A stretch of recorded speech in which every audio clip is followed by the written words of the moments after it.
How you doing, YouTube? Matt with Massive Beer Reviews, back with yet another review. Russian Imperial Stout time. One of my favorite times. Today we're going to be doing Atwater's VJ Black. Can only assume that the VJ stands for Vanilla Java, which is one of their Vanilla Java Porter, which is one of their main series beers. This is, I guess, a doubled up version of that or something within those lines. So I'm super excited to give it a review. As far as Atwater goes, I'm a fan of their brewery. A lot of their beers, I dig them. You know, Voodoo Vader is one of my favorite American-born Doppelbocks. I like Decadent Chocolate. Twofol's a nice Weizenbach. Overall, they don't make bad beers. They haven't made anything that's blown me away, but at the same time, they make really, really nice beers, and super excited to give this a review. So as far as what it says in the bottle, it says Atwater VJ Black Imperial Stout. Beer is good. Enjoy responsibly. Brewed in Detroit. Single batch series. Dating code. It is, well, it's 11% alcohol. And it was bottled December 2014. This is January 2015, so this sucker's green. So hopefully that doesn't, knock it down a bit. I like, especially your bigger Imperial Stouts to have a bit of time on them. So government warning stuff over here, recycling stuff over there, and that's it. Atwater's label's cool. They're laid out well. They're done nice. I dig them.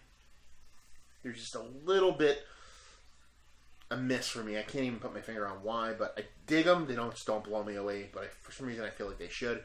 But white cap, I'm a sucker for white caps. Ghetto caps and white caps do it for me. So there you go. Yeah, I dig it. So there's see the sucker has to offer. Okay, you're not gonna be able to see anything because it's an Imperial Stout. Oh, it's coming out lighter than I expected it. To be perfectly honest with you. I mean, you probably can't see that, but it's pouring, not light, but lighter than you expect out of an Imperial Stout. Super big head. I didn't give it the most gentlest pour ever. Almost 3 fingers worth. Nice creamy top to it. Uniform bubbles from bottom to top. Sans a few stragglers.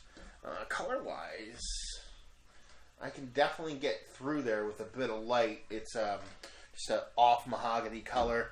As far as density goes, I don't see a ton of unfilteredness, and there's a little bit of carbonation, but not too much. So yeah, looks like an Imperial Stout, borderline. It's not even a word. Borderline flirting with a stout, somewhere between an Imperial Stout and a stout. But it is, what did I say? 11% ABV, so it ain't messing around. So let's see what she has in the nose. Almost smells barrel aged a little bit, to be honest with you. I almost feel like I can get like a little bourbon smell out of it. Nice sweetness to it.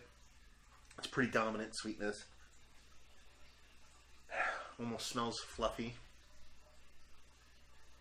Yeah, that sweetness is the lead character, and like I said, it's not barrel aged, but it almost smells like it has a bourbon nose to it. Not a ton of, there's no coffee.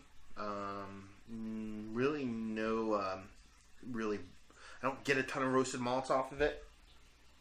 It's pretty much singular in its nose, just a nice sweetness. That's about it. So there you go. It smells good. It's just singular. So let's dive right in. Cheers.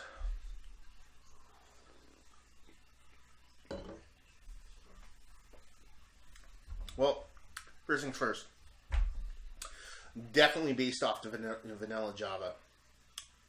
I have a hard time. If you watch any of my other reviews, I have a hard time picking up vanilla. Not in this sucker. There is vanilla in this in spades. And if I'm tasting it that big, it's probably even bigger for everybody else.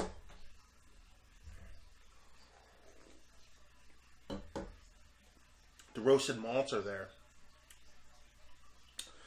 A little bit drying on the end. Nice fluffy mouthfeel to it. I call it Imperial Porter. I wouldn't call it. I mean, again, you're splitting hairs.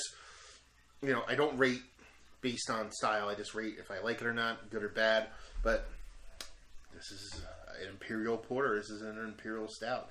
Again, you know, it's a vanilla Java Porter. They kind of double up on it, call it Imperial Stout. But, you know, if you're going to label something, tell people what it is. I don't care. You know what I mean? Like, I'm going to get it anyway because I want to review it. And if it's good, it's good. That's all I give a crap about. But, you know, classifications are there for a reason. If someone wants a Porter or Stout or whatever, they pick it up for that reason.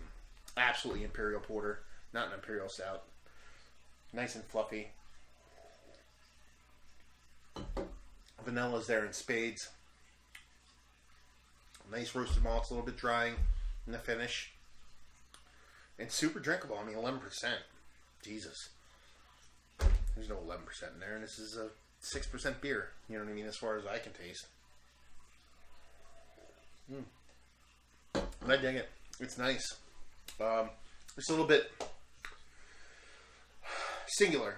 Like it's vanilla, a little bit of sweetness, dry, done. Boom. Not necessarily a bad thing, but it's not giving you a whole journey. And it's a little abrupt in all its flavors. It's not balanced, I guess you'd say. So yeah, it's a nice beer. Very nice beer. Rating-wise, I would give it a 86. Really nice beer. 86 overall. Just if they kind of tightened it up, made it a bit more balanced, and, you know, made it, threw a little bit more in there. If I had a little bit of coffee going on, or if I had a little bit of, I